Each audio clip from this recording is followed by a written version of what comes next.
అందరికీ నమస్కారం. ధనుసు రాశి వారికి సెప్టెంబర్ 7, 8, 9 తేదీలలో జరగబోయేది తెలిస్తే ఖచ్చితంగా ఆశ్చర్యపోతారు. అదృష్టం అనేది కలిసి రాబోతోంది.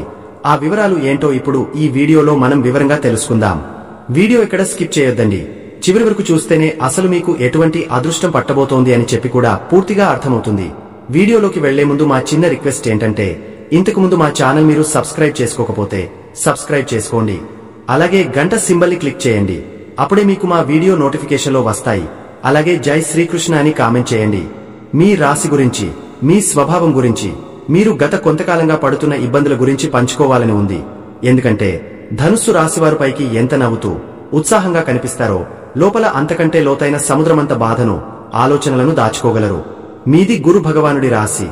జ్ఞానానికి, విశాల దృక్పథానికి, ఆశావాదానికి ప్రతీక. మీ ఆలోచనలు ఎప్పుడూ ఆకాశమంత విశాలంగా ఉంటాయి. స్వేచ్ఛగా ఎగిరే పక్షిలాంటిది మీ మనస్తత్వం. కట్టుబాట్లలో ఇమడలేరు, అబద్ధాన్ని సహించలేరు. ఉన్నది ఉన్నట్లు ముఖం మీదే మాట్లాడేస్తారు. మీలోని ఈ నిజాయితీ, ఈ నిక్కచ్చితమే మీకు ఎన్నోసార్లు వరంగా, మరెన్నోసార్లు శాపంగా మారుతుంది. ముందుగా మీ గురించి కొన్ని మంచి మాటలు చెప్పుకుందాం. మీరు పుట్టుకతోనే ఆశావాదులు. రేపటి గురించి భయపడటం మీ రక్తంలోనే లేదు. ఏదో ఒకటి జరుగుతుందిలే, అంతా మంచికే అనే ఒక అచంచలమైన నమ్మకం మీలో ఉంటుంది.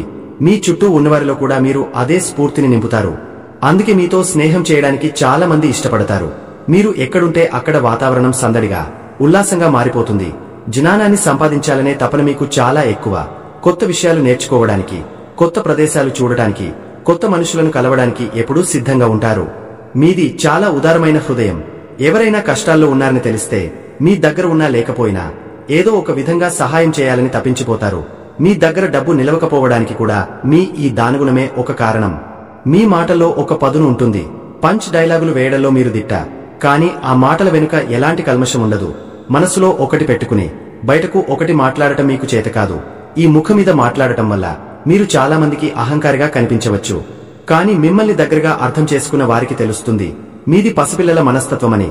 కోపం ఎంత తొందరగా వస్తుందో అంతే తొందరగా చల్లారిపోతుంది. పగ, ప్రతీకారం వంటివి మీ డిక్షనరీలోనే ఉండవు. క్షమించే గుణం మీకు దేవుడిచ్చిన వరం. ఇప్పుడు అసలు విషయానికొద్దాం. ఇంత మంచి లక్షణాలను మీరు గత కొన్ని సంవత్సరాలుగా, ముఖ్యంగా ఏలినాటి శని ప్రభావంలో ఉన్నప్పుడు పడిన ఇబ్బందులు అన్నీ ఇన్ని కావు. ఆ కాలాన్ని తలుచుకుంటే ఇప్పటికీ మీ గుండె బరువెక్కుతుంది. ఒకప్పుడు మీ బలంగా ఉన్న ఆశావాదమే మీ బలహీనతగా మారిందా అనిపించేంతగా పరిస్థితులు మిమ్మల్ని దెబ్బతీశాయి. ఏలినాటి శని మీ రాశి మీద ప్రయాణిస్తున్నప్పుడు శనిదేవుడు మీకు జీవితంలోని కఠినమైన పాఠాలను నేర్పించాడు. మిమ్మల్ని ఒక ముడి వజ్రంలా కాకుండా సానబెట్టిన వజ్రంలా మార్చడానికి ఆయన మిమ్మల్ని పరీక్షల మీద పరీక్షలు పెట్టాడు. మీ జీవితంలో బహుశా ఎప్పుడూ అనుభవించని మానసిక వేదనను మీరు అనుభవించారు. ఏం జరుగుతుందో అర్థం కాని అయోమయం, ఎటు వెళ్తున్నామో తెలియని గందరగోళం. మీ చుట్టూ 100 మంది ఉన్నా ఎవరూ లేని ఒంటరితనం మిమ్మల్ని ఆవరించింది. ఒకప్పుడు మీ మాటలతో అందరినీ నవ్వించిన మీరే ఒంటరిగా కూర్చుని కన్నీళ్లు పెట్టుకున్న రోజులు లెక్కలేనని మీలో ఉన్న ఆత్మవిశ్వాసం పూర్తిగా సనగిల్లింది. నేను దేనికి పనికిరానా, నా జీవితం ఇంతేనా అనే నిరాశ నిస్పృహలు మిమ్మల్ని చుట్టుముట్టాయి. ధనుస్సు రాశివారికి సాధారణంగా డబ్బుకు లోటు ఉండదు. ఏదో ఒక మార్గంలో వస్తూనే ఉంటుంది. కానీ ఆ శని ప్రభావంతో వచ్చిన డబ్బు వచ్చినట్టే ఖర్చయిపోయింది. నీళ్లలా డబ్బును ఖర్చు పెట్టారు. అనవసరమైన ఖర్చులు, ఆరోగ్య సమస్యలకు ఖర్చులు, కుటుంబ బాధ్యతలు ఇలా ఒకదాని తర్వాత ఒకటి మీ మీద పడ్డాయి. మీరు దాచుకున్న డబ్బు కూడా కరిగిపోయింది. అప్పులు చేయాల్సిన పరిస్థితి వచ్చింది. ఒకప్పుడు 10 మందికి సహాయం చేసిన మీరే చేయి చాచాల్సిన దుస్థితికి చేరుకున్నారు. ఇది మిమ్మల్ని మానసికంగా మరింత కుంగదీసింది. ఉద్యోగంలో ఎంత కష్టపడినా గుర్తింపు లభించలేదు. మీ కంటే తక్కువ సామర్థ్యం ఉన్నవారికి ప్రమోషన్లు వచ్చాయి. మీ మీద లేనిపోని నిందలు పడ్డాయి. పై అధికారులతో సఖ్యత లోపించింది. కొందరైతే ఉద్యోగమే కోల్పోయి రోడ్డున పడ్డారు. వ్యాపారస్తుల పరిస్థితి మరింత దారుణం. నమ్మకంతో పెట్టిన పెట్టుబడులు బూడిదలో పోసిన పన్నీరయ్యాయి. భాగస్వాములు మోసం చేశారు. వ్యాపారం పూర్తిగా నష్టాల్లోకి వెళ్లిపోయింది. ఏం చేయాలో పాలుపోని స్థితిలో రోజులు గడపడమే ఒక సవాలుగా మారింది. అయితే ఈ కష్టాలన్నింటికంటే మిమ్మల్ని ఎక్కువగా బాధించింది, కృంగదీసింది ఏమిటో తెలుసా? మీరు ప్రాణం కంటే ఎక్కువగా నమ్మిన మీ సొంత మనుషులు, మీ స్నేహితులు, మీ బంధువులు చేసిన మోసాలు. శనిదేవుడిచ్చిన అతిపెద్ద గుణపాఠం ఇదే. ఆయన మీ జీవితంలో నుంచి చెత్తను ఏరిపారేశారు. ఎవరు మీ వాళ్ళో, ఎవరు పరాయి వాళ్ళో స్పష్టంగా మీ కళ్లకు కట్టినట్టు చూపించారు. మీరు మంచిగా ఉన్నప్పుడు మీ చుట్టూ చేరిన ఎంతో మంది మీకు కష్టం రాగానే ముఖం చాటేశారు. మీరు ఫోన్ చేస్తే లిఫ్ట్ చేయలేదు. మీరు కనిపిస్తే తప్పించుకుని తిరిగారు. మీరు ఎవరినైతే మీ కుటుంబ సభ్యులుగా భావించారో వారే మీ గురించి బయట చెడుగా మాట్లాడారు. మీరు ఆర్థికంగా సహాయం చేసిన స్నేహితులే మీకు అవసరమైనప్పుడు నా దగ్గర లేవు అని మొహమాటం లేకుండా చెప్పేశారు. ఇంకొంతమంది ఉంటారు, మీ ముందు ఎంతో ప్రేమగా నటిస్తూ మీ వెనుక గోతులు తవ్వారు. మీ బలహీనతలను ఆసరాగా చేసుకుని మిమ్మల్ని వాడుకున్నారు. మీ ఉదార స్వభావాన్ని, మీ మంచితనాన్ని అలుసుగా తీసుకున్నారు. మీరు గుడ్డిగా వారిని నమ్మారు. మీ ఆస్తులను, మీ డబ్బును, మీ సమయాన్ని అన్నింటినీ వారి కోసం ధారపోశారు. కానీ తిరిగి మీకు మిగిలింది శూన్యం, దగ, వంచన, అవమానం. ముఖ్యంగా కుటుంబ సభ్యుల నుంచి ఎదురైన వ్యతిరేకత మిమ్మల్ని ముక్కలు చేసింది. మీ అన్నదమ్ములు, అక్క చెల్లెళ్లు కూడా మిమ్మల్ని అర్థం చేసుకోలేదు. ఆస్తి విషయాల్లో మీకు అన్యాయం చేశారు. మీ కష్టంలో అండగా నిలబడాల్సింది పోయి మీ మీదే నిందలు వేశారు. వీడికి పొగరు, అందుకే ఇలా తయారయ్యాడు అని మీ ముందే అన్నారు. ఆ మాటలు మీ గుండెల్లో బాకులా గుచ్చుకున్నాయి. బయటకు చెప్పుకోలేక లోలోపల మీరు అనుభవించిన నరకం అంతా ఇంతా కాదు. ఆ చీకటి అధ్యాయం ముగిసింది. ఆ తుఫాను తీరం దాటింది. ఏలినాటి శని మిమ్మల్ని వదిలి వెళ్లిపోయింది. అవును, అది మిమ్మల్ని శారీరకంగా, మానసికంగా, ఆర్థికంగా దెబ్బతీసి ఉండవచ్చు. కానీ అది మీకు కొన్ని అమూల్యమైన పాఠాలను నేర్పించి వెళ్ళింది. ఇప్పుడు మీరు పాత మనిషి కాదు. మీరు మరింత బలమైన, మరింత వివేకవంతులైన, మరింత పరిణితి చెందిన కొత్త వ్యక్తి. మిమ్మల్ని మోసం చేసిన వారు మిమ్మల్ని బలహీనపరచలేదు. మీకు జీవితంలో అతిపెద్ద పాఠాన్ని నేర్పించారు. మనుషులను ఎలా అంచనా వేయాలో, ఎవరిని నమ్మాలో, ఎవరిని నమ్మకూడదో మీకు ఇప్పుడు స్పష్టంగా తెలుసు.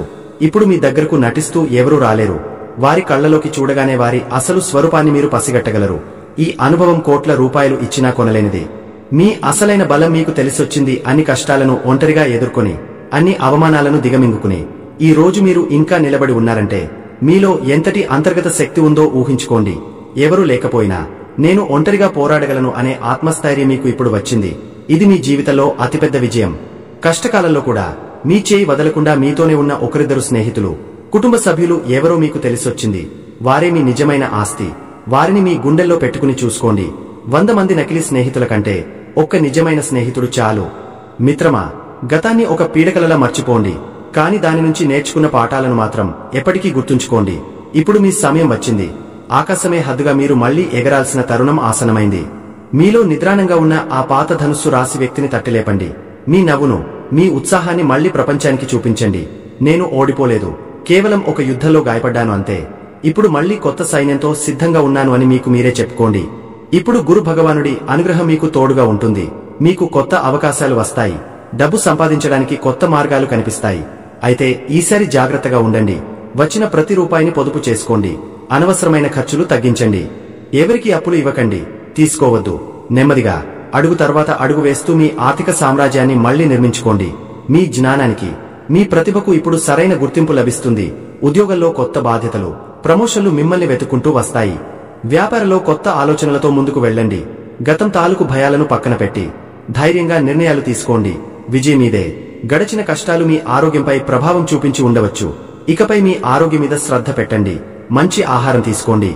వ్యాయామం చేయండి. ధ్యానం చేయండి. మానసిక ప్రశాంతత అన్నింటికన్నా ముఖ్యం. చివరిగా ఒక్క మాట.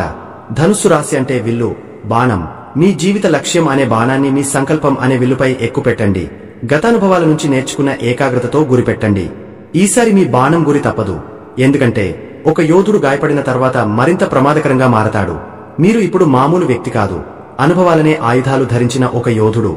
లేవండి, ఈ ప్రపంచం మీకోసం ఎదురుచూస్తోంది. మీ విజయాన్ని చూసి ఒకప్పుడు మిమ్మల్ని అవమానించిన వారే రేపు మీకు సలాం కొడతారు. మీకు అంతా మంచే జరుగుతుంది. మీ ధనుస్సు ఎప్పటికీ గురి తప్పదు. ధనుస్సు రాశి వారికి సెప్టెంబర్ 7, 8, 9 తేదీలకు మీ రాశికి గ్రహ సంచారం ఆధారంగా జరగబోయే ఫలితాలను వివరంగా తెలుసుకుందాము. గ్రహాలు మనకు మార్గదర్శకులు మాత్రమే.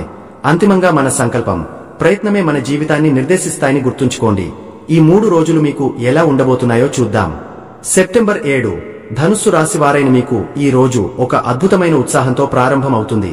మీలో ఏదో తెలియని ధైర్యం, పట్టుదల ఉదయం నుంచే కనిపిస్తాయి. చాలా కాలంగా మీరు చెప్పాలనుకుని ఆగిపోయిన విషయాలను కూడా ఈ రోజు ధైర్యంగా చెప్పగలుగుతారు. మీ మాటల్లో, చేతల్లో ఒక రకమైన చురుకుదనం ఉంటుంది. ముఖ్యంగా కమ్యూనికేషన్, మీడియా, మార్కెటింగ్ రంగాలలో ఉన్నవారికి ఇది ఒక సువర్ణావకాశం లాంటి రోజు. కొత్త ఆలోచనలు వస్తాయి. వాటిని మీరు సమర్థవంతంగా అమలు చేయగలుగుతారు. చిన్న చిన్న ప్రయాణాలు చేయాల్సి వస్తే అవి మీకు చాలా లాభదాయకంగా, ఆనందదాయకంగా ముగుస్తాయి. మీ సోదరులతో లేదా సోదరీమణులతో సంబంధాలు మెరుగుపడతాయి. వారి నుంచి మీకు అవసరమైన సహాయం, మద్దతు లభిస్తాయి. ఇక మీ దశమ స్థానంలో అంటే వృత్తి స్థానంలో కుజుడు బలంగా ఉండటం వల్ల మీరు పనిలో రాకెట్ వేగంతో దూసుకుపోతారు. మీకు అప్పగించిన పనులను అనుకున్న సమయం కంటే ముందే పూర్తి చేసి వారి మన్ననలు పొందుతారు. మీ పనిలో మీ దక్షత, మీ కఠోర శ్రమ స్పష్టంగా కనిపిస్తాయి. ఈ రోజు మీరు తీసుకునే చొరవ నిర్ణయాలు మీ కెరీర్కు ఒక కొత్త మలుపునిస్తాయి. వ్యాపారస్తులకు కూడా ఇది చాలా అనుకూలమైన రోజు. కొత్త ఒప్పందాలు కుదుర్చుకోవడానికి, వ్యాపారాన్ని విస్తరించడానికి సంబంధించిన చర్చలు ఫలవంతమవుతాయి. మీ వ్యాపారానికి సంబంధించి మీరు చేసే ప్రయాణాలు లాభాలను తెచ్చిపెడతాయి. మీ పేరు, ప్రతిష్టలు మార్కెట్లో పెరుగుతాయి. ఆర్థికంగా చూస్తే ఈ రోజు మీ అదృష్టం చాలా బలంగా ఉంది. భాగ్యస్థానంలో సూర్యుడు, బుధుడు కలిసి ఉండటం వల్ల మీకు తండ్రి వైపు నుంచి లేదా పెద్దల నుంచి ఆస్తి లేదా ధన లాభం కలిగే సూచనలు ఉన్నాయి. ఊహించని మార్గాల నుంచి డబ్బు చేతికి అందుతుంది. మీరు గతంలో చేసిన పెట్టుబడులు ఇప్పుడు మంచి లాభాలను ఇవ్వడం ప్రారంభిస్తాయి. ఆధ్యాత్మిక విషయాల పట్ల, ఉన్నత విద్య పట్ల మీ ఆసక్తి పెరుగుతుంది. విదేశాలకు వెళ్లాలని ప్రయత్నిస్తున్న విద్యార్థులకు లేదా ఉద్యోగస్తులకు ఈ రోజు ఒక మంచి వార్త అందుతుంది. మీ ఇంట్లో ఏదైనా శుభకార్యం లేదా పూజా కార్యక్రమం నిర్వహించడం గురించి ఆలోచిస్తారు. ఇక కుటుంబ జీవితం, సంబంధాల విషయానికి వస్తే వివాహితులకు ఇది చాలా అన్యోన్యమైన రోజు. మీ సప్తమ స్థానంలో గురు భగవానుడి వీక్షణం ఉండటం వల్ల మీ జీవిత భాగస్వామితో మీ బంధం మరింత బలపడుతుంది. ఇద్దరూ ఒకరినొకరు బాగా అర్థం చేసుకుంటారు. భవిష్యత్తుకు సంబంధించిన ముఖ్యమైన ప్రణాళికలు కలిసి వేసుకుంటారు. మీ భాగస్వామి ఇచ్చే సలహా మీకు వృత్తిపరంగా కూడా ఉపయోగపడుతుంది. ప్రేమికులకు కూడా ఇది ఒక మంచి రోజు. మీ ప్రేమను ధైర్యంగా వ్యక్తపరచడానికి, మీ సంబంధాన్ని తర్వాతి స్థాయికి తీసుకెళ్లడానికి అనుకూలమైన వాతావరణం ఉంటుంది. విద్యార్థులు ఈ రోజు చదువు మీద పూర్తి ఏకాగ్రత పెట్టగలుగుతారు. కష్టమైన సబ్జెక్టులను కూడా తేలికగా అర్థం చేసుకోగలుగుతారు. గురువుల ప్రశంసలు అందుకుంటారు. ఆరోగ్యం చాలా ఉత్సాహంగా, శక్తివంతంగా ఉంటుంది. రోజంతా చురుకుగా ఉంటారు.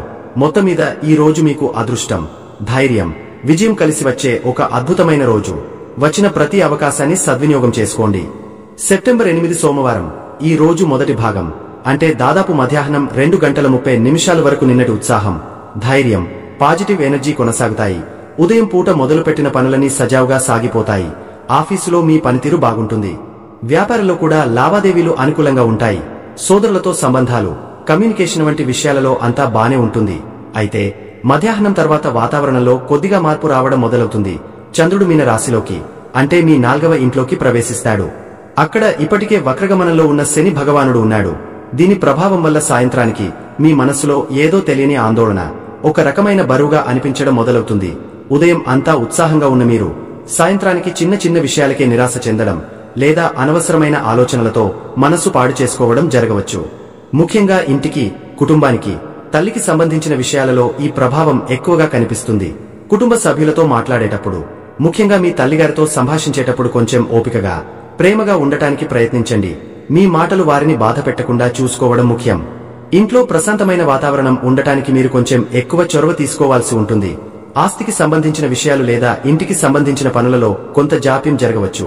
దానికి నిరాశ పడకండి. ఉద్యోగస్తులకు ఉదయం అంతా సాఫీగా సాగినా సాయంత్రానికి పని మీద ఏకాగ్రత కొద్దిగా తగ్గవచ్చు. మనసులో కుటుంబానికి సంబంధించిన ఆలోచనలు తిరుగుతూ ఉండటం వల్ల పనిలో చిన్న చిన్న పొరపాట్లు చేసే అవకాశముంది. అందుకే ముఖ్యమైన పనులను ఉదయమే పూర్తి చేసుకోవడానికి ప్రయత్నించండి. సాయంత్రం వేళల్లో పెద్ద నిర్ణయాలు తీసుకోవడం లేదా ఎవరితోనైనా వాదనలకు దిగడం అంత మంచిది కాదు. వ్యాపారస్తులు కూడా మధ్యాహ్నం తర్వాత ఆర్థిక లావాదేవీల విషయంలో కొంచెం జాగ్రత్తగా ఉండాలి. ఎవరిని గుడ్డిగా నమ్మకండి. ఆర్థికంగా రోజు మొదటి భాగం బాగుంటుంది. కానీ సాయంత్రం గృహ అవసరాల కోసం లేదా వాహనాల మరమ్మతుల కోసం అనుకోని ఖర్చులు రావచ్చు. దీనివల్ల కొద్దిగా మానసిక ఒత్తిడి కలగవచ్చు. ఈ రోజు మీ భావోద్వేగాలను అదుపులో ఉంచుకోవడం చాలా ముఖ్యం. వివాహితులు తమ జీవిత భాగస్వామితో మాట్లాడేటప్పుడు ఓపిక వహించాలి. మీలో ఉన్న ఆందోళనను వారి మీద చూపించకండి. ప్రశాంతంగా మీ సమస్యను పంచుకుంటే వారి నుంచి మీకు మంచి సలహా, మద్దతు లభిస్తాయి. ప్రేమికులు కూడా సాయంత్రం వేళల్లో చిన్న విషయాలను పెద్దవి చేసుకోకుండా చూసుకోవాలి. విద్యార్థులకు ఉదయం చదువు బాగానే సాగినా సాయంత్రానికి ఏకాగ్రత చెదిరిపోయే అవకాశం ఉంది. కాబట్టి ఒక చిన్న విరామం తీసుకుని మనసును ప్రశాంతంగా ఉంచుకోవడానికి ప్రయత్నించండి. ఆరోగ్యం విషయంలో శారీరకంగా కంటే మానసికంగా కొంచెం అలసటగా అనిపించవచ్చు. రాత్రి పూట తగినంత నిద్రపోవడం, అనవసరమైన ఆలోచనలను పక్కన పెట్టడం చాలా అవసరం. ఈ రోజు మీ భావోద్వేగాలను మీరు ఎంత బాగా నియంత్రించుకుంటే రోజు అంత ప్రశాంతంగా ముగుస్తుంది. సెప్టెంబర్ 9 మంగళవారం. ఈ రోజు మీ మనసు కొంచెం బరువుగానే ప్రారంభం కావచ్చు. నిన్న సాయంత్రం మొదలైన మానసిక ఆందోళన, తెలియని ఒంటరితనం వంటి భావనలు ఈ రోజు కూడా కొనసాగే అవకాశం ఉంది. మీ 4వ ఇంట్లో చంద్రుడు, శని కలయిక ప్రభావం ఈ రోజు బలంగా ఉంటుంది. దీనివల్ల మీరు సంతోషంగా ఉండటానికి కారణాలు ఉన్నప్పటికీ మీ మనసు మాత్రం ఏదో ఒక మూల అసంతృప్తిగా, నిరాశగా అనిపించవచ్చు. గతాన్ని తలుచుకుని బాధపడటం లేదా భవిష్యత్తు గురించి అనవసరంగా ఆందోళన చెందడం వంటివి చేయకండి. ఇది కేవలం గ్రహ సంచారం వల్ల కలిగే తాత్కాలిక మానసిక స్థితి అని మీరు బలంగా నమ్మాలి. కుటుంబ జీవితం ఈ రోజు మీ ప్రధాన ఆందోళన కావచ్చు. ఇంట్లో వాతావరణం కొంచెం గంభీరంగా ఉండవచ్చు. తల్లిగారి ఆరోగ్య విషయంలో ప్రత్యేక శ్రద్ధ తీసుకోవడం చాలా అవసరం. ఆమెతో ఎక్కువ సమయం గడపండి. ఆమెకు మానసిక ధైర్యాన్ని ఇవ్వండి. ఆస్తికి సంబంధించిన పాత వివాదాలు ఏమైనా ఉంటే అవి ఈ రోజు మళ్లీ ముందుకు రావచ్చు. అయితే వాదనలకు దిగడానికి ఇది సరైన సమయం కాదు. ఓపికతో ప్రశాంతంగా వ్యవహరించడం ద్వారా మాత్రమే మీరు సమస్యలను అధిగమించగలరు. ఇంటికి సంబంధించిన పనులు, రిపేర్లు లేదా నిర్మాణ పనులలో జాప్యం జరగవచ్చు. దానికి చింతించకండి. అయితే ఇక్కడ మీరు గమనించాల్సిన ఒక ముఖ్యమైన సానుకూల అంశముంది. మీ మనసు బాగోలేకపోయినా మీ వృత్తి జీవితం మాత్రం చాలా బలంగా ఉంది. మీ 10వ ఇంట్లో ఉన్న కుజుడు, 9వ ఇంట్లో ఉన్న సూర్యుడు మీకు వృత్తిలో అండగా నిలుస్తారు. మీరు మానసికంగా కొంచెం డల్గా ఉన్నా మీ బాధ్యతలను మాత్రం మీరు విస్మరించరు. మీ పని మీద మీరు పెట్టే శ్రద్ధ, మీ పట్టుదల మిమ్మల్ని ఇబ్బందుల నుంచి బయటపడేస్తాయి. ఉద్యోగంలో మీపై అధికారులు మీ పరిస్థితిని అర్థం చేసుకునే అవకాశముంది. మీరు చేయాల్సిందల్లా మీ వ్యక్తిగత సమస్యలను పనిమీద ప్రభావం చూపకుండా చూసుకోవడమే. వ్యాపారస్తులు కూడా మానసిక స్థితి సరిగా లేనప్పుడు ముఖ్యమైన నిర్ణయాలు తీసుకోకపోవడమే మంచిది. రోజువారీ కార్యకలాపాలను యథావిధిగా కొనసాగించండి. ఆర్థికంగా ఈ రోజు భావోద్వేగంతో ఎలాంటి నిర్ణయాలు తీసుకోవద్దు. ముఖ్యంగా ఇల్లు, భూమి లేదా వాహనాలు కొనడం, అమ్మడం వంటి విషయాలలో తొందరపాటువద్దు. ఎవరైనా మిమ్మల్ని సులభంగా మోసం చేసే అవకాశముంది. కాబట్టి డబ్బు విషయంలో చాలా జాగ్రత్తగా ఉండండి. వివాహ జీవితంలో మీ భాగస్వామికి మీ మానసిక స్థితిని అర్థం చేసుకునే అవకాశం ఇవ్వండి. మౌనంగా ఉండటం కంటే మీలో ఉన్న బాధను వారితో పంచుకోవడం వల్ల మీ మనసు తేలికపడుతుంది. వారి మద్దతు మీకు కొండంత ధైర్యాన్ని ఇస్తుంది. ప్రేమికులు కూడా ఈ రోజు ఒకరికొకరు అండగా నిలవాలి. చిన్న చిన్న అపార్థాలకు తావివ్వకండి. విద్యార్థులకు ఏకాగ్రత సాధించడం ఈ రోజు ఒక సవాలుగా ఉంటుంది. చదువు మీద మనసు లగ్నం చేయడం కష్టంగా అనిపించవచ్చు. కానీ నిరాశపడకండి. బలవంతంగా గంటల తరబడి చదవడం కంటే చిన్న చిన్న విరామాలు తీసుకుంటూ మీకు నచ్చిన విధంగా చదవడానికి ప్రయత్నించండి. యోగా, ధ్యానం వంటివి చేయడం వల్ల మనసు కుదుటపడుతుంది. ఆరోగ్యం విషయంలో మానసిక ఆరోగ్యంపైనే ఎక్కువ శ్రద్ధ పెట్టాలి. ప్రతికూల ఆలోచనలకు దూరంగా ఉండండి. మీకు నచ్చిన సంగీతం వినడం, స్నేహితులతో మాట్లాడటం లేదా ప్రకృతిలో కాసేపు గడపడం వంటివి చేయండి. గుర్తుంచుకోండి, ఆకాశంలో మబ్బులు శాశ్వతం కాదు. ఈ మానసిక అలజడి కూడా తాత్కాలికమే. ఓపిక, సంయమనంతో ఈ రోజును గడిపితే రేపటి సూర్యోదయం తప్పకుండా ఒక కొత్త ఆశను, వెలుగును తెస్తుంది. మీ అంతర్గత శక్తిని నమ్మండి. చూశారు కదండి, ఈ వీడియో గనక మీకు నచ్చినట్లయితే ప్లీజ్ లైక్ చేసి మీ ఫ్రెండ్స్ కి షేర్ చేయండి. అలాగే జై శ్రీకృష్ణ అని కామెంట్ చేయండి. అలాగే మా కొత్త వీడియోలు మీకు వెంటనే చేరాలంటే మా ఛానల్ ను సబ్స్క్రైబ్ చేసుకుని పక్కనే ఉన్నటువంటి బెల్ ఐకాన్ని ప్రెస్ చేయండి. ధన్యవాదములు.